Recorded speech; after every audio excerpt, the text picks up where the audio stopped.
Baik, Assalamualaikum warahmatullahi wabarakatuh. Selamat pagi. Perkenalkan, kami dari kelompok Ki beranggotakan yang pertama Retno Widianti, NIM 411141190006. Yang kedua ada saya, Muhammad Ifani, dengan NIM 411141190025. Di sini kelompok kami mengambil tema dan judul sistem informasi terkait tugas database, yaitu tentang manajemen gudang. Lanjut. Untuk selanjutnya akan ada pengenalan database.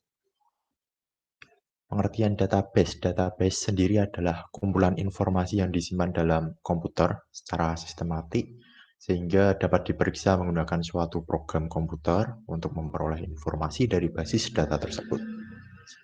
Database adalah representasi kumpulan fakta yang saling berhubungan, kemudian disimpan secara bersama-sama, sedemikian rupa dan tanpa pengulangan atau redundansi yang tidak perlu untuk memenuhi berbagai kebutuhan. Sistem informasi berbasis komputerisasi merupakan salah satu faktor penting dalam perusahaan-perusahaan dalam mengelola segala aktivitas perusahaan. Salah satunya adalah dalam proses manajemen gudang. Fungsi manajemen umumnya ada 4, yaitu ada perencanaan, pengorganisasian, pelaksanaan, dan pengendalian. Dalam dunia manajemen gudang, 4 fungsi di atas dapat diterapkan.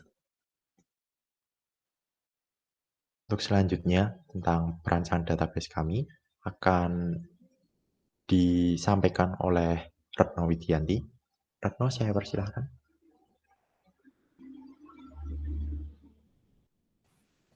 Perancangan database manajemen gudang. Pertama, analisis kasus.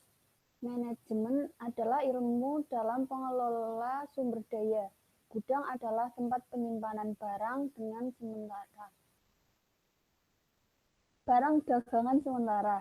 Secara ringkas, manajemen gudang adalah perusahaan yang bertugas mengontrol, mendata, mengelola, serta mengendalikan tempat penyimpanan sementara.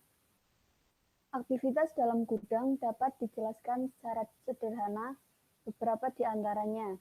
Yang pertama, administrasi, merupakan proses pencatatan, penitipan, dan pengambilan barang. 2. Penitipan barang, prosedur barang masuk ke dalam gudang. 3. Penyimpanan barang, merupakan sistem pengelola dan pengendalian agar barang bisa terus dalam kondisi baik. Pengaturan dan sistem penyimpanan mulai dari barang masuk hingga keluar, memastikan tetap dalam kondisi baik dan aman. 4. Pengambilan barang, prosedur keluarnya barang dari gudang. Prosesnya, setiap orang yang menitipkan barang harus mengisi data penitip. 2. Mengisi data barang yang dititipkan. 3. Barang akan masuk ke gudang. 4. Proses pengambilan barang akan kembali pada penitip. 2. Enterprise Management Gudang. 1. Data nama penitip. 2. Data barang. 3. Data gudang. 4. Data pengambilan. 3. Entitas. 1. Nama penitip. 2. Barang. 3. Gudang. Dan 4. Pengambilan. 4. Atribut atau file. 1. Entity nama penitip terdiri dari ID penitip, nama penitip, nomor HP, dan alamat. 2. Entity barang terdiri dari kode barang, nama barang, tempat penitipan. 3. Entity gudang terdiri dari kode lokasi, kode baris, kode rak, dan kode bin. 4. Kode pengambilan terdiri dari kode barang, tanggal penitipan, lama penitipan, dan total biaya.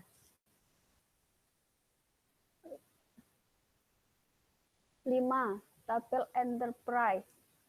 File yang terdapat dalam entitas nama penitip. Bisa ditulis dengan ID penitip, Contohnya misal A001.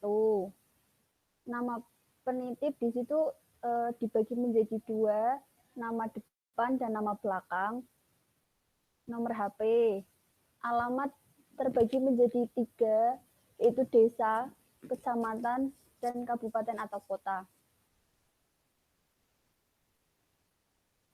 File yang terdapat dalam entitas barang. Kode barang dengan contoh kodenya B001.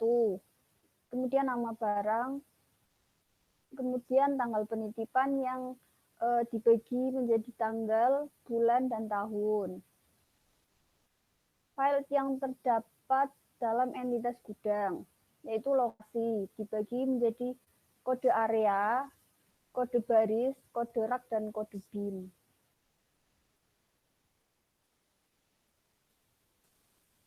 File yang terdapat dalam entitas pengambilan. Ada kode barang, tanggal penitipan, lama penitipan, dan total biaya.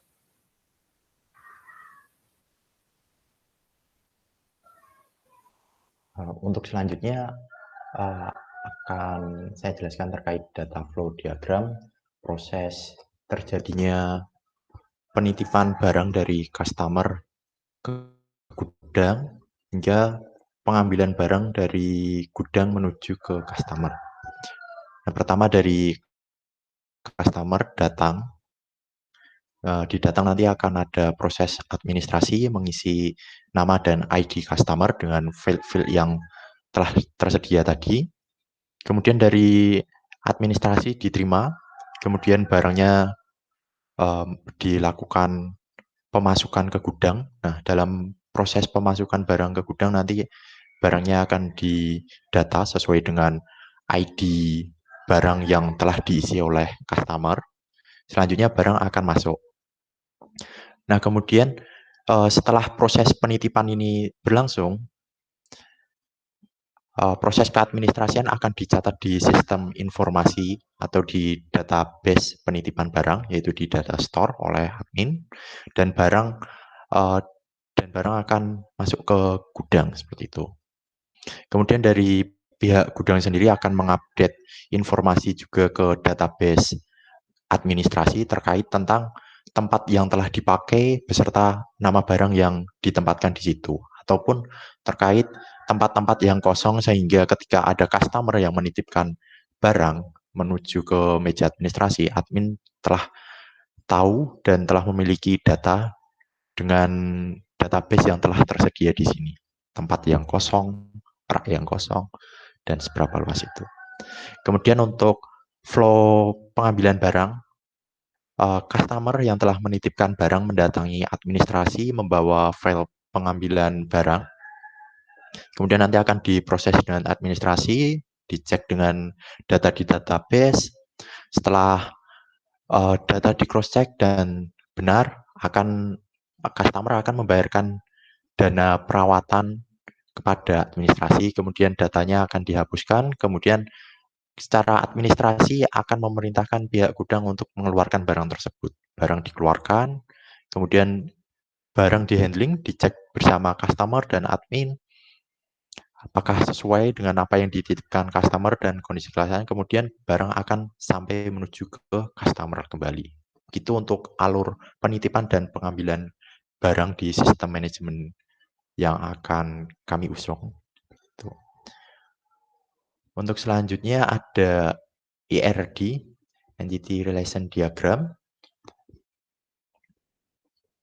Nah, untuk Entity Relation Diagram di sini ada nama penitip sebagai key utama dan ID penitipnya juga key utamanya dengan atribut-atribut lain seperti alamat, nomor HP, nama penitip dengan nama belakang dan depan yang kemudian nanti di sistem database bisa dicari.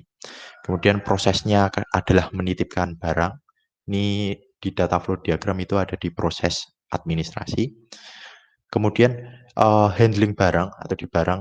Nah, ini di barang nanti akan di handling sedemikian hingga memiliki atribut yang telah disampaikan ID penitipnya yaitu terkait tanggal penitipan, bulan, tahun, nama barang, dan kode barang yang akan menjadi primary key. Kemudian barang akan disimpan di gudang. Nah, kemudian pihak gudang akan mengupdate sistem database-nya, yaitu terkait lokasi, kode bin, kode area, kode baris, dan kode rak yang telah terpakai. Terkait ada barang masuk, ataukah nanti pihak gudang akan mengupdate sistem tersebut terkait tempat tersebut kosong, sehingga pihak administrasinya dapat menerima konsumen kembali.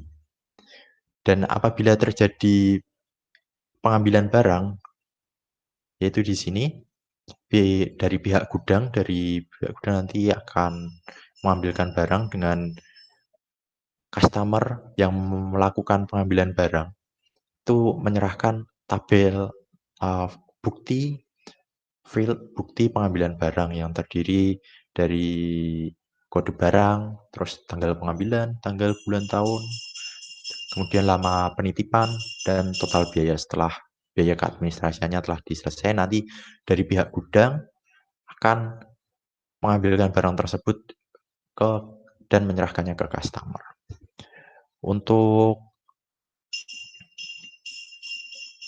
Untuk jumlah relasinya sendiri, dari penitip dapat menitipkan berbagai banyak barang pada dalam sistem administrasinya. Kemudian dari berbagai banyak barang tersebut akan dihandle menjadi satu oleh pihak gudang, disatukan di gudang. Dan untuk pengambilan barang dari berbagai banyak customer akan dilayani oleh satu orang di gudang untuk mengambilkan barang. Jadi many to one to many seperti itu. Oke, seperti itu yang dapat kelompok kami laporkan terkait perkembangan tugas akhir dari kelompok Ki tentang manajemen gudang. Sekian yang dapat kami sampaikan. Saya Muhammad Ifani dan Retno Widianti. Mohon maaf apabila ada kesalahan. Terima kasih. Assalamualaikum warahmatullahi wabarakatuh.